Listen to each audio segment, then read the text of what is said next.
Good evening and welcome to CYC News for today, the 18th of January 2015 and the 10th of October 17:31 AM. I'm Kamal Mikhail.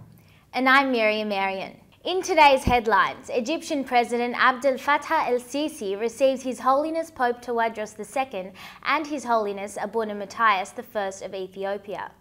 His Grace Bishop Mousa, Bishop of the Youth, visits Australia. And the Islamic State publishes pictures of kidnapped Christians in Libya as their families appeal to officials. Munir Ghabbour declares that Copts suffer from chronic distinction in taking over leading posts in state.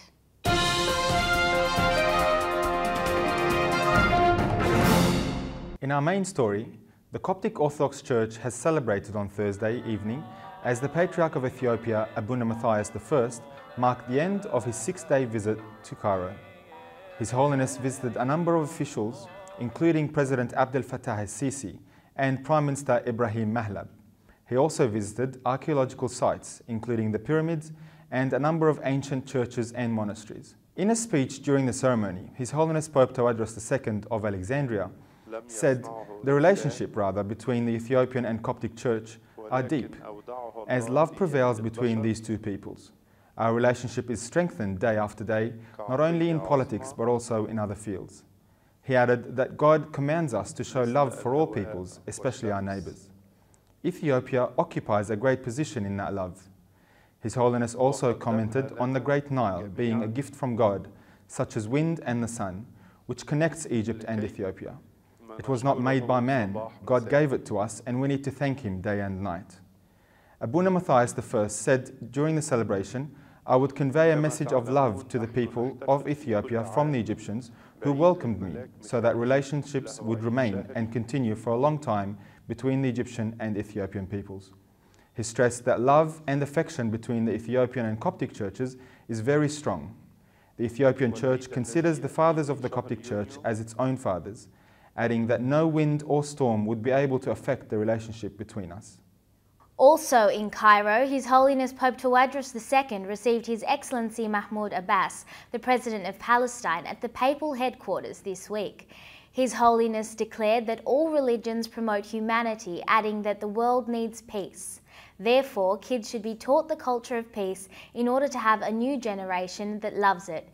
His Excellency spoke concerning the coexistence of many religions in one country, saying, "Religion is for God, but the motherland is for all." His Grace Bishop Mousa, Bishop of the Youth, has this week visited Sydney, Australia, where he held a number of meetings with the youth and servants and other members of the congregation, and was accompanied by His Grace Bishop Daniel, Bishop of the Diocese of Sydney. He met with the fathers of the diocese and travelled throughout all of New South Wales during his 1-week stay. His Grace also met with the organisers of the annual St. Mark Festival and commended them on their enthusiasm and hard work as he spoke to them about the different types of services and activities. His Grace Bishop Mousa has since travelled to the neighbouring Diocese of Melbourne to visit His Grace Bishop Cyril and the youth and servants of that diocese. Over to India, where Archbishop Anil J.T. Kuto has claimed that a pattern of targeting and abuse toward Christians has begun to emerge in New Delhi. Kuto told a local TV station, NDTV, that a clear pattern of orchestrated attacks is emerging as more and more churches are targeted, vandalised and set on fire. India ranks 21 in a list of countries most dangerous for Christians in a survey by Open Doors, according to the Christian Post. Late last year, 2 churches were vandalised in New Delhi and Hindu extremists have violently targeted church members. Open Doors CEO David Curry stated, "This year and during the reporting year, India has become a more dangerous place for Christians, largely because Hindu extremists seem to think that the new government there will give them impunity when they attack Christian churches. The episodes of violence there from extremists are on the rise."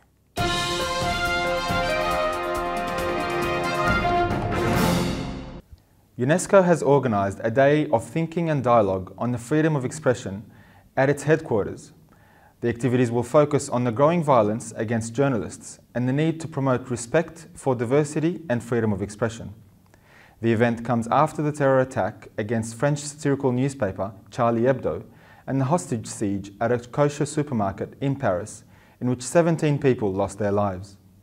UNESCO Director General Irnan Bokova is scheduled to open the program with French cartoonist Plantu.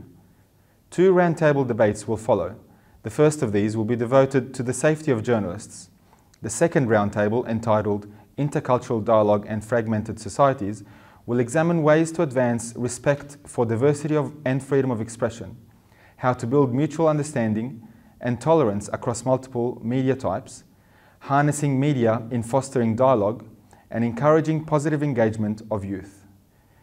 In the wake of last week's terrible events and the massive worldwide protests that followed, Irna Bokova, who participated in the 1.5 million strong Paris Solidarity March with French President François Hollande and some 40 other heads of state and government, made a solemn appeal for action.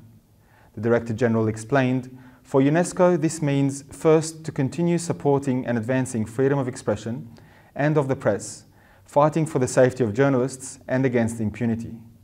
She added, "We must all bolster for our work in education in promoting dialogue and understanding between the cultures and religions. Fanatical violence reflects a perversion of the mind of its perpetrator, which can paralyze the thinking of those who are its victims, spreading fear, blocking reasoning, and facilitating simplistic assimilations." Dr. Ali El-Selmi, the former Deputy Prime Minister of Egypt, suggested the formation of a National Council for Intellectual and Cultural Defence to plan and supervise the implementation of a comprehensive national program to develop an intellectual revolution based on monitoring sources of misconceptions and misleading interpretations that are promoted among the nation's youth by Islamists and extremists. In his article published Tuesday in Al-Watan newspaper, Selmi suggested the council include representatives from national institutions responsible for coining religious discourse to refute the ideas that adversely affected the Egyptian mind. In the forefront of these actors comes Al-Azhar, as it announced its willingness to take over the development and modernisation and the ministries of Al-Kaf, education, higher education, culture, youth and sports, and both private and state-owned media outlets. Selmi added that political parties and movements, as well as professors, have an important role in this intellectual revolution. Selmi explained that civil society organisations and human rights organisations should take part in the duty and responsibility of defending the country against terrorist groups. Families of the 20 Egyptian Copts kidnapped in Libya appealed to the Egyptian officials to intervene and save the lives of their loved ones. The Islamic State in Libya published their pictures on their official website on Monday, saying that Islamic State soldiers captured 21 Christians in different places. Atif Saad, a survivor and eyewitness to the kidnapping in Libya, verified the pictures are legitimate. He quoted, "The clothes they are wearing in the pictures are the same clothes they were wearing when they were kidnapped." Delaying the publication of the pictures confirms that the hostages have been transferred from the first detention place to another location, which is probably Tripoli, the location of the issuance of the statement. The families of the kidnapped people told MCN that there is no news about their children.